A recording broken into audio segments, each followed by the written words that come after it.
Hi అండి, this is జ్యోతి. ఈరోజు మన కర్రీ వచ్చేసి ములక్కాడ పులుసులో గుడ్డు అండి. వావ్, వింటుంటేనే నోరు ఊరిపోతుంది కదా.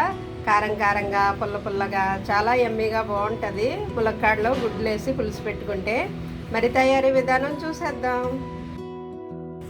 ఇదిగోండి, ములక్కాడ గుడ్డు పులుసు కోసం నేను తీసుకున్న పదార్థాలు 3 ములక్కాడలు అండి, 2 అయితే పచ్చిమిర్చి చీలికలు, ఇది కొత్తిమీర, ఇది కరివేపాకు, ఉల్లిపాయలు పెద్దవి 2 నేను చిన్నగా కట్ చేసుకున్నానండి కట్టర్లోను.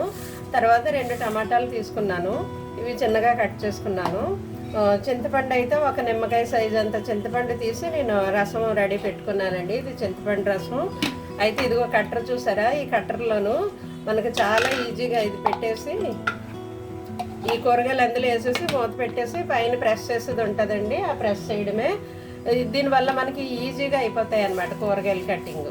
దాంట్లో నేను కట్ చేసుకున్నాను ఉల్లిపాయలు, అందుకే ఈక్వల్గా చిన్నగా వచ్చాయి. అలాగే టమాటో కూడా చూసారు ఎంత మెత్తగా టమాటో ప్యూరీలాగా తయారైంది కట్టర్లో కట్ చేయడం వల్ల అనమాట. ఓకే, ఇప్పుడు కూర వండే ప్రాసెస్ చూద్దాం మనం. ఇదిగోండి, కర్రీ స్టార్ట్ చేద్దాము. నేను స్టవ్ ఆన్ చేసి కడాయి పెట్టుకున్నానండి. ఇదిగో ఒక్క గరిటే వేసానండి ఆయిల్, ఎక్కువ ఆయిల్ వాడను నేను, పర్వాలేదు. ఇదిగో ఆనియన్ వేసేస్తున్నాను. 2 పెద్ద ఉల్లిపాయలు తీసుకున్నాను కదండి, అవి చిన్నగా ఇలా కట్ అయ్యాయి కట్టర్లోను. ఈ ఎగుతున్నప్పుడే మనం పసుపు సాల్ట్ వేసేద్దాం. ఇదిగోండి, కొద్దిగా పసుపు, చిన్న స్పూన్ ఇది.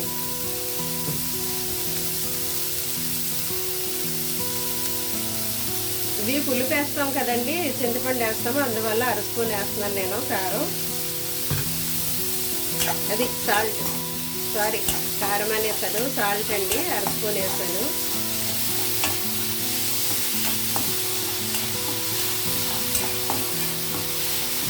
ఇది కొంచెం వేగిన తర్వాత మనం ఇప్పుడు కారం యాడ్ చేద్దామండి. పసుపు సాల్ట్ వేసాం కదా.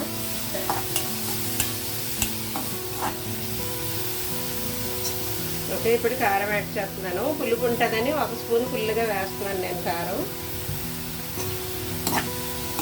ఇది కొంచెం వేగిన తర్వాత మనం ఇప్పుడు టమాటా వేసేద్దామండి. కారం వేసాం కదా, వాడిపోకుండా వెంటనే టమాటా యాడ్ చేస్తే టమాటాలు కూడా మగ్గుతాయి అన్నమాట.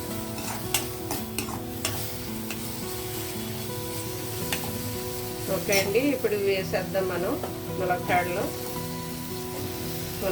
గుడ్డు వేసి పులుసు పెట్టుకుంటేనే బాగుంటుంది కదండి, వట్టి ములక్కాడలు బాగోవు కదా.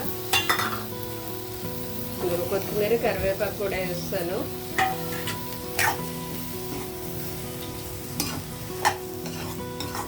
ఇది కొంచెం ఇలాగా ఒక 1 మినిట్ మగ్గిన తర్వాత మనం ఇందులో వాటర్ యాడ్ చేద్దామండి. ఇదిగోండి, కొద్దిగా మగ్గింది కదా, ఇందులో వాటర్ యాడ్ చేద్దామండి. నేను వేడి నీళ్ళు పెట్టుకున్నాను, పక్కనే వేస్తాను.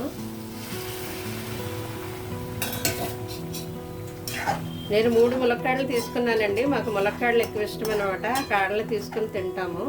మీరు 2 అయినా 1 అయినా, 1 ములక్కాడైనా ఇదే పద్ధతిలో చేసుకోవచ్చు. మీరు ఎంతమంది ఉన్నారో దాన్ని బట్టి 1 ములక్కాడైనా ఇలాగే చేసుకోండి, 2 అయినా పర్వాలేదు. ఓకే అండి, ఇది కొంచెం మీడియంలో పెట్టి ఉడికిన తర్వాత చింతపండు యాడ్ చేద్దాం. చూద్దామండి కర్రీ. ఇదిగో ములక్కాడ ఉడికిపోయింది కదా, ఇప్పుడు మనం చింతపండు యాడ్ చేద్దామండి. చింతపండు రసము ముక్కలకు పట్టాలి కదా, లోపలికి వెళ్ళాలి, అందుకని ఒక 2 మినిట్స్ అలా ఉడకనిద్దాము. ఇలా కలిపేసిన తర్వాత ఒక 2 మినిట్స్ అలాగా ఉడకనిద్దామండి. చింతపండు రసము ములక్కాడ ముక్కల్లోకి వెళ్ళాలి. చూద్దామండి.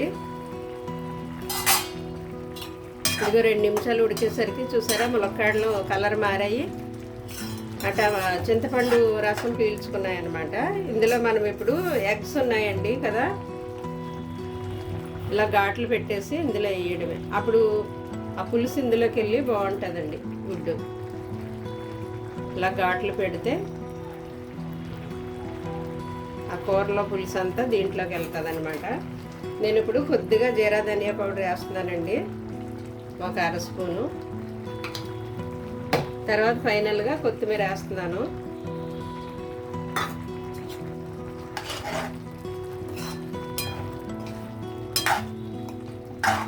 కలిపేసి ఒక్క నిమిషం పాటు మూత పెడదామండి. ఇది ఇలా కలిపిన తర్వాత మరి గుడ్డు కూడా దీన్ని పీల్చుకోవాలి కదా.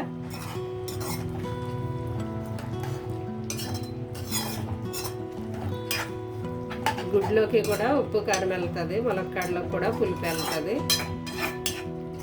ఒక్క నిమిషం అలా ఉంచేసి మనం స్టవ్ ఆపేయడమేనండి. ఇదిగోండి అయిపోయింది, ఇంకా ఆఫ్ చేయడమే. చివరిగా ఇదిగో ఇంత పులుసు ఉండాలి, మనకి ఏమాత్రం పులుసు ఉండాలి కలుపుకోవడానికి. ములక్కాడ గుడ్డు పులుసు కదండి, ఏమాత్రం పులుసు ఉండాలి. రెడీ టు ఈట్ అనమాట. అయిపోయింది, తినడానికి రెడీగా ఉంది.